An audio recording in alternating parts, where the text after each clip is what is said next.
Bonsoir. Dans ce nouveau 7-8 Société, nous allons nous intéresser au rythme scolaire, une application décriée par certains élus qui s'est mise en place en 2 phases. Dans les Yvelines, 9 communes sur 260 étaient déjà passées au nouveau rythme scolaire en septembre 2013, dont Trappes.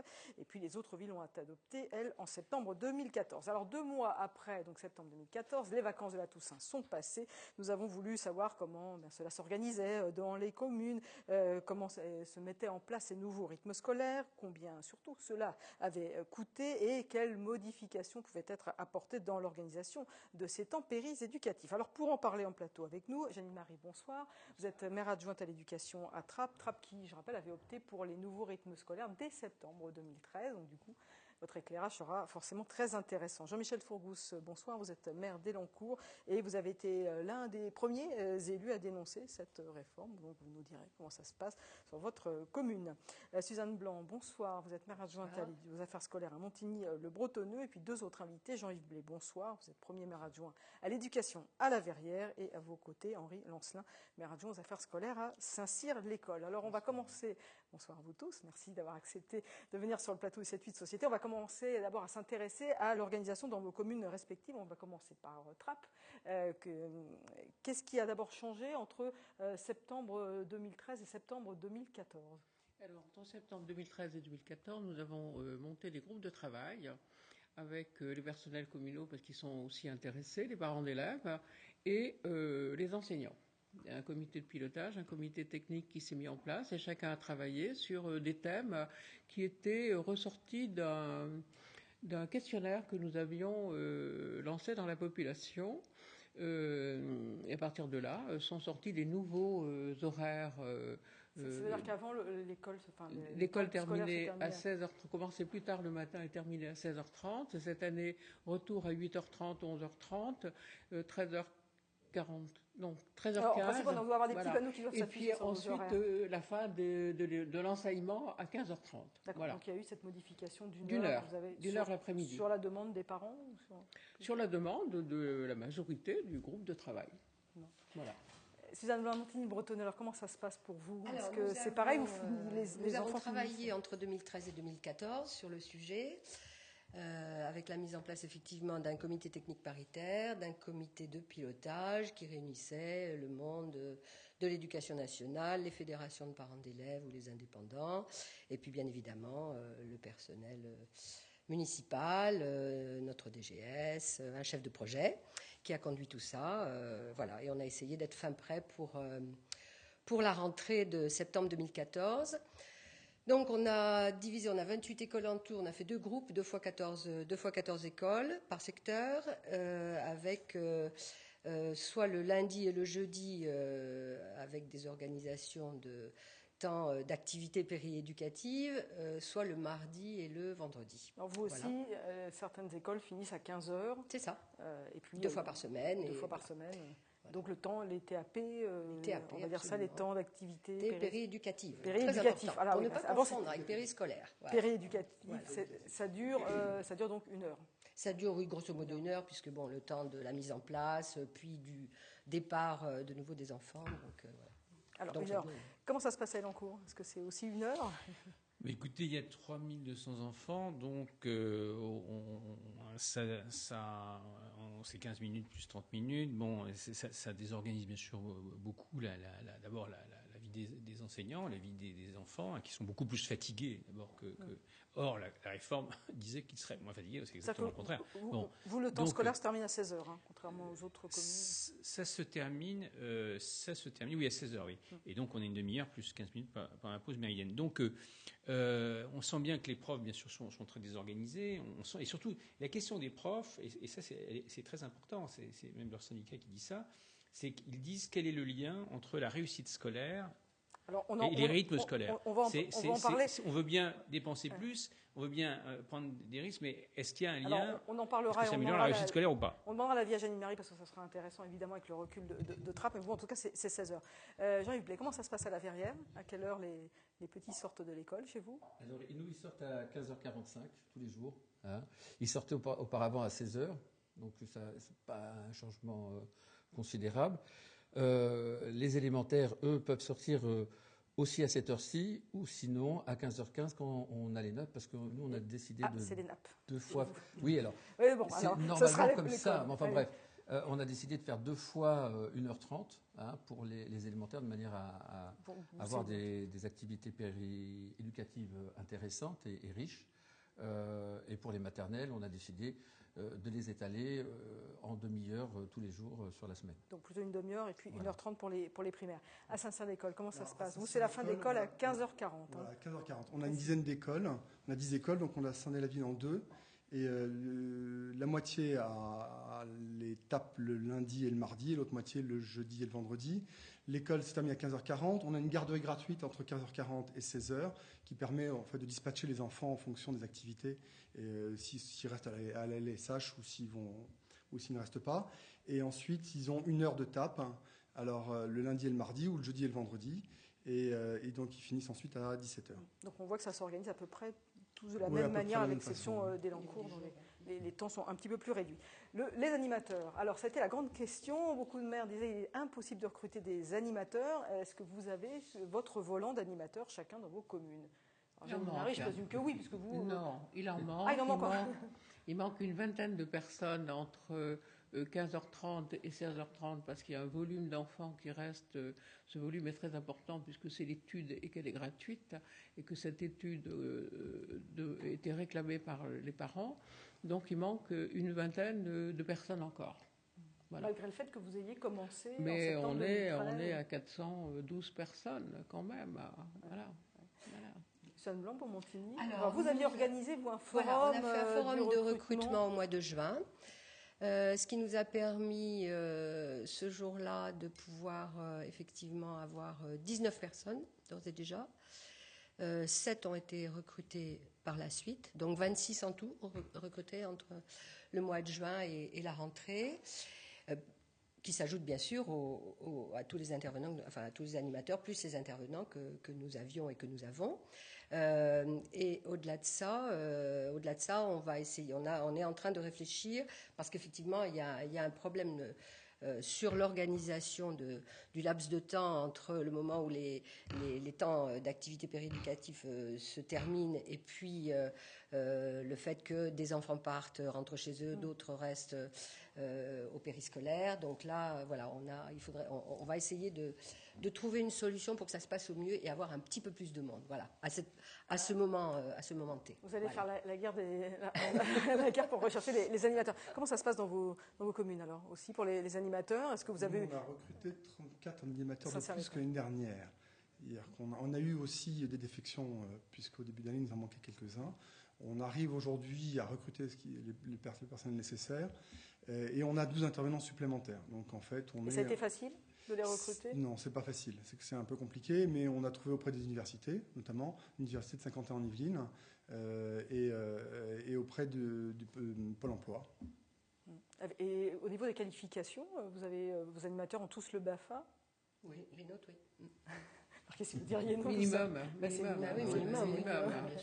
Jean-Yves Blair à l'arrière. Nous, on a été amenés à recruter. Alors, on n'a que 725 élèves, nous, sur la Verrière, c'est une petite commune, on a 3 groupes scolaires, dont un établissement régional.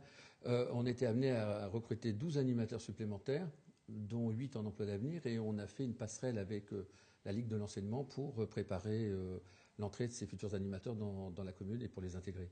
Donc de ce point de vue-là, ça s'est plutôt bien passé. Maintenant, je ne cacherai pas non plus qu'on a quelques difficultés de temps en temps avec un certain nombre d'entre eux parce qu'ils sont jeunes et parce qu'ils débutent et parce qu'il manque un peu Vous avez du mal à les fidéliser? Compétences. Il y a un problème aussi de fidélisation, bien sûr, puisque des communes aussi offrent des fois des salaires un peu plus importants que ce que nous on peut offrir, et donc du coup c'est la guerre dans les communes. Ça peut devenir un peu compliqué, voilà. Mais globalement c'est plutôt bien, c'est plutôt bien. À Elancourt, vous avez aussi recruté des animateurs? Ça doit être une réforme libérale, peut-être, parce que en fait, c'est vrai qu'il y a une inégalité très forte entre les communes. Il est évident qu'il y en a qui ont pu recruter des animateurs avec des tarifs différents, formés, avec certains qui ont même des spécialités, bien sûr.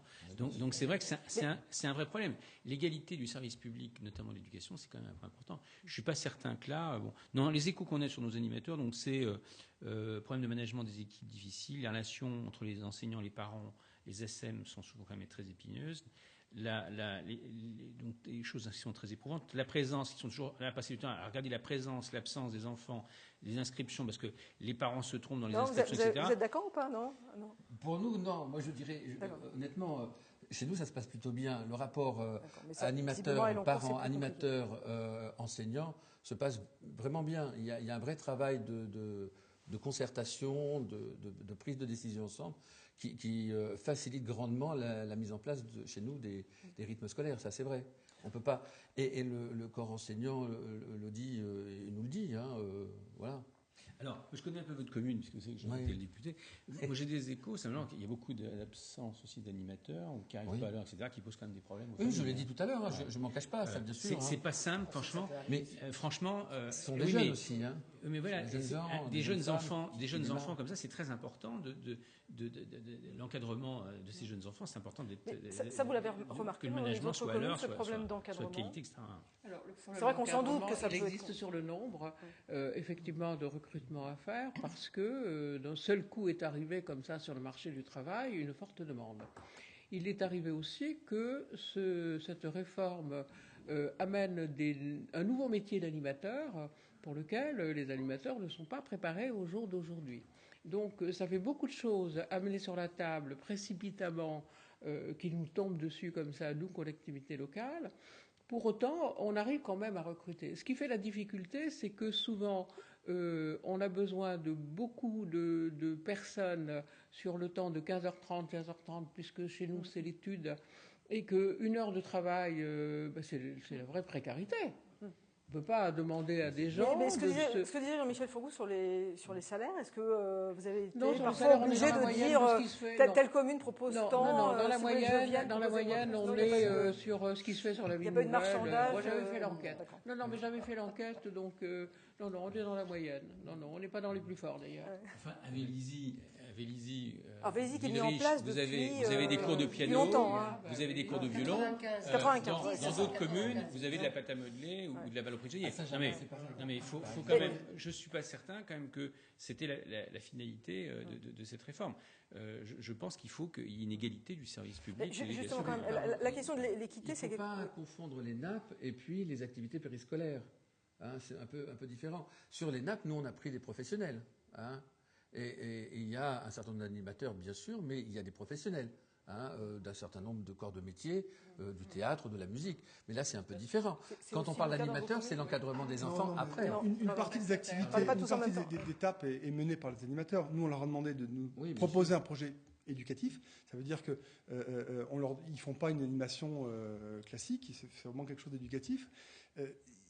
Il n'empêche que recruter ces gens-là, c'est quand même compliqué, parce qu'il faut qu'ils aient les compétences, il faut qu'ils aient l'envie, il faut qu'ils construisent quelque chose, et c'est pas si simple que ça. Je suis un peu d'accord avec vous. Et c'est un peu un nouveau métier.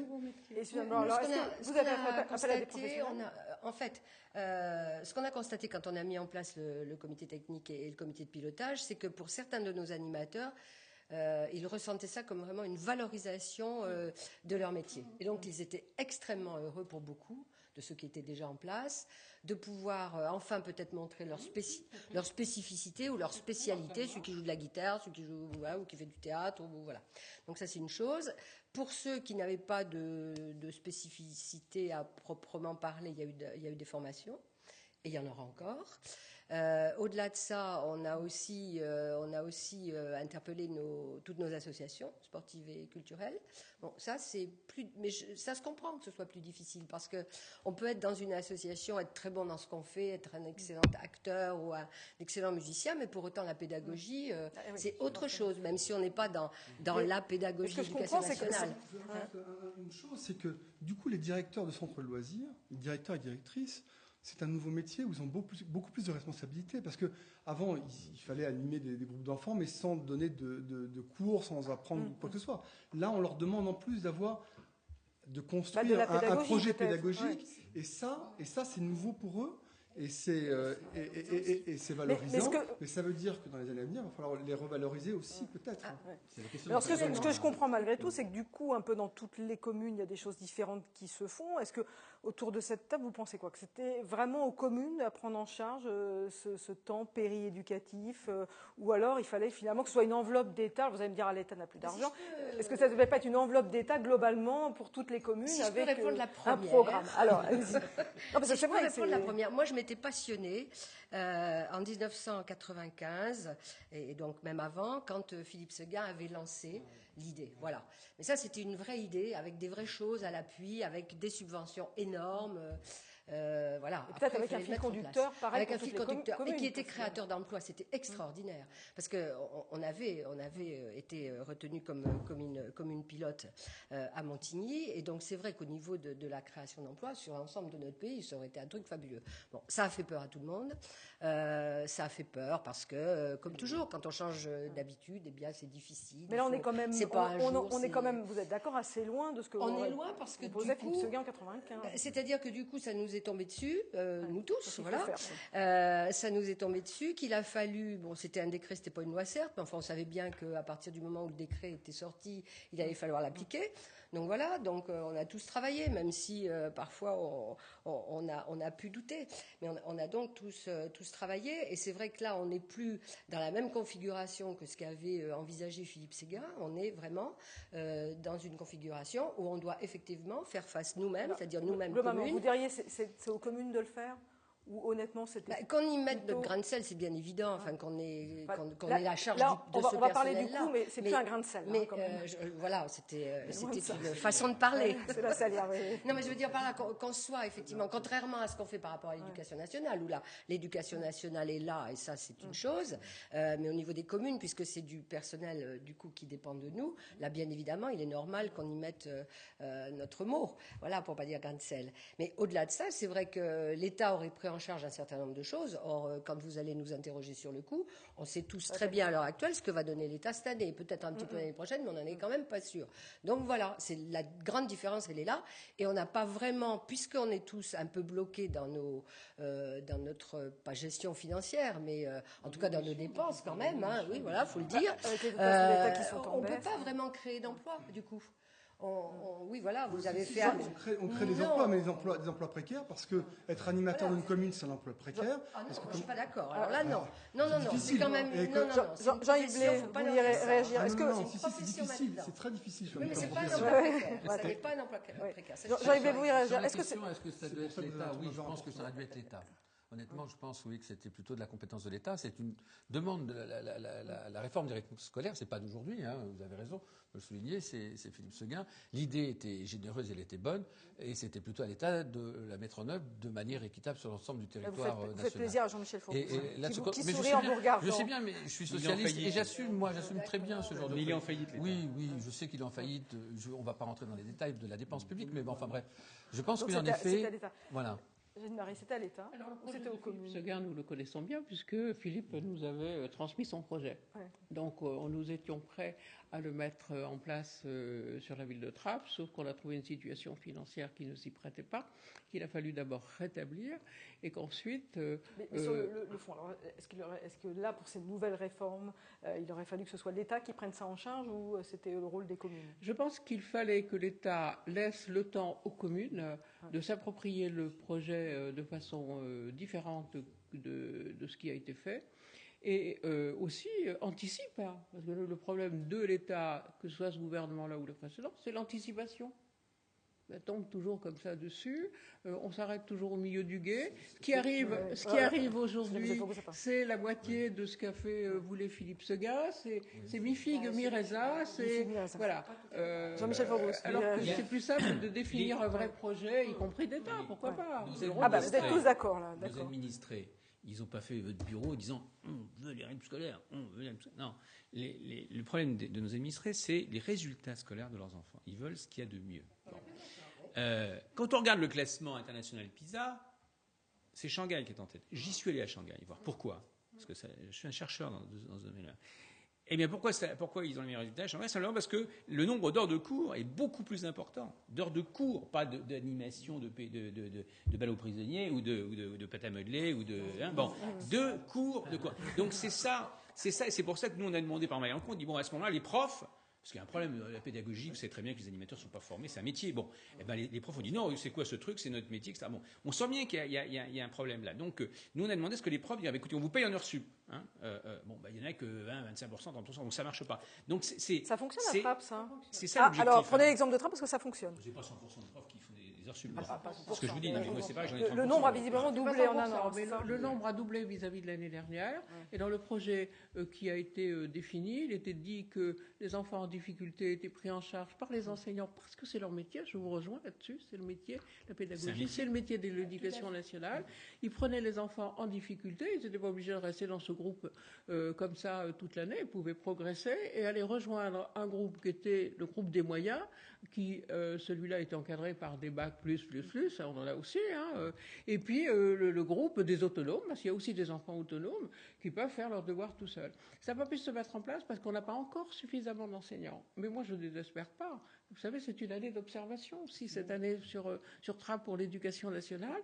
Et quand on voit les résultats globaux de la réussite éducative qui est en place depuis 1989 à Trappes, avant le plan de cohésion sociale de Jean-Louis Borloo, depuis 1989, et que quand on s'acharne à vouloir absolument accompagner les enseignants, les parents, les personnels qui travaillent auprès des enfants, aujourd'hui on a des résultats scolaires. Et moi c'est ça qui m'intéresse. Bien sûr. Le résultat. Donc positif. Oui, j'aurais juste côté... Vous lui prenez du temps de parole. Allez, il nous reste 3 minutes pour finir. Je voudrais qu'on parle quand même des coûts. À Trappes, 1,6 million d'euros. Là, je parle globalement. Après, il y a les déductions d'État, 1,6 million d'euros. Montigny, 1,2 million. La Verrière, 300 000 euros, 280 et 300 000 euros. Alors, je rappelle, vous avez 730 élèves. Oui. Je n'ai pas dit le nombre d'élèves. Il y a plus de 4 000 élèves à Trappes. Voilà. Presque 4 000 à Montigny. Et l'encours, c'est environ 1 million, mais on saura le chiffre. Vous, à la limite, vous avez une année de bilan. Quand vous dites 1,6 million, vous avez des chiffres. Nous, on est autour d'1 million en projection. Mais attention, s'il n'y a pas des contenus... Il y a 2000 élèves, c'est à peu près 600 000 euros. Et je suis d'accord avec Jean-Michel Fourgos, on sera à la fin, parce que pour l'instant, c'est que des projections. Et on va additionner les petites rivières, parce qu'il a fallu... Donc vous êtes tous à peu près au même niveau. Oui. Voilà, quel que soit. Qu'est-ce que vous peux quand même faire une remarque, c'est que par exemple Trappes, qu'on a regardé puisqu'ils ont démarré avant tout le monde, cela. Bon, 400 euros par élève environ. Bon, expliquez-moi pourquoi le gouvernement continue à dire que c'est 150 euros par élève, à commencer par Monsieur Hamon. Ouais. Avouez que c'est quand même un peu troublant, parce qu'il s'agit quand même de nos finances dont on est responsable, nous. Je veux dire que les gens balancent des chiffres comme ça. Moi, je suis toujours un peu surpris. Bon, voilà. Mais dans la vie, il y a les parleurs et les faiseurs. Dans la vie, il y a les parleurs et les faiseurs, ce ne sont pas les mêmes. Il y a les kiffants et les kikos. Henri Lancelin. Chacun ses mots, mais on laissez parler Henri Lancelin. Voilà. Moi, je trouve qu'elle ne répond pas non plus à ce que vous disiez. D'abord, à recentrer l'apprentissage vers les fondamentaux, parce que c'est vrai que beaucoup d'enfants qui sortent de CM2 qui savent difficilement lire, écrire, compter. Et en plus, elle ne revalorise pas les profs. Aujourd'hui, les professeurs des écoles sont dévalorisés d'un point de vue financier. C'est un métier qui n'est pas reconnu. Et cette réforme-là ne fait rien dans ce sens-là. Donc, oui. Il y a tellement de métiers sur lesquels ils sont. Oui, mais celui-là est essentiel, parce que c'est l'avenir de la nation, est central. Je voudrais juste, avant qu'on conclue, parce que ça va très vite, je voudrais qu'on écoute quand même les parents. On est allé rencontrer des parents à Montigny, à Voisin-le-Bretonneux et à La Verrière. On est allé recueillir leur impression. En fait, ça permet de faire une coupure et ils se posent un peu et voilà, on attaque les activités l'après-midi. Déjà, ça me permet d'être tranquille et puis de pouvoir vaguer à mes occupations. C'est bien pour les parents parce que ça nous dépanne. Un sentiment très négatif. Les enfants sont crevés, les écoles ne jouent pas le jeu. Ma fille qui n'a jamais pleuré pour aller à l'école a pleuré toute la matinée. Elle voulait pas aller à l'école ce matin. Moi, je les trouve un peu plus fatigués. Mon fils, je le trouve un petit peu plus fatigué. Les plus petits, puis les grands. Ma fille, ça va, elle s'adapte bien. Écoutez, c'est intéressant. Après, c'est sûr que c'est au niveau des horaires, il faut pouvoir trouver un compromis. Plutôt satisfaite, à part l'heure gratuite qui va passer payante. Suzanne Blanc qui dit à Jean-Yves Blais, c'est chez vous ça. Parce qu'on en a parlé juste avant. Donc à partir du 17 novembre, effectivement, l'heure va devenir payante.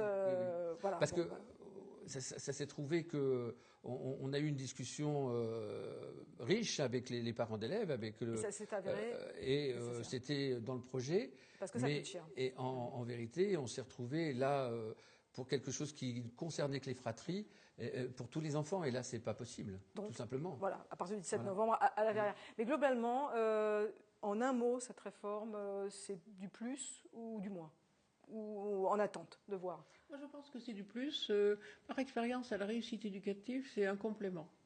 Sur le territoire de Trappes, en tout cas. Alors, Suzanne Morand, à Montigny. J'espère que ça le sera. Je suis très heureuse de voir tout le mal que se donnent ceux qui interviennent auprès des enfants. Et puis on va voir. Qui seront récompensés. Pardon ? Et qui seront récompensés de leurs efforts. Absolument. Jean-Michel Faurbous, en un mot. Non, si vous voulez améliorer les résultats scolaires, il faut changer la pédagogie en France, il faut la rendre beaucoup plus interactive, beaucoup plus participative, il faut changer le contenu des programmes et surtout la formation des profs qu'il faut renforcer. Les rythmes scolaires, c'est complètement dépassé, alors, c'est obsolète. C'est pas la bonne question. Surtout avec l'arrivée des nouveaux pas la bonne outils, réponse. Ce n'est pas la bonne réponse. Ce n'est pas en tout cas une mesure qui correspond à l'intérêt général. Du plus, du moins, du moyen. Je pense que c'est du plus. Je pense qu'il faut que ça s'inscrive dans la durée et puis on verra, à mon avis, dans 5 ans. Rendez-vous dans 5 ans. Bon, vous reviendrez dans 5 ans. Henri Lancelin. Moi, je la trouve inadaptée, inefficace, coûteuse, et surtout, elle ne prend pas en compte le rythme biologique des enfants, c'est-à-dire que la vraie réforme qui aurait été de réduire les vacances scolaires, elle n'a pas été faite, parce que comme d'habitude, le gouvernement a reculé. Ben voilà. Donc du plus, du moins sur ce plateau. Merci beaucoup d'être venu débattre autour de cette question des rythmes scolaires. Cette Suite Société est terminée. Merci de votre attention et bonne soirée. Merci à vous. Merci à vous.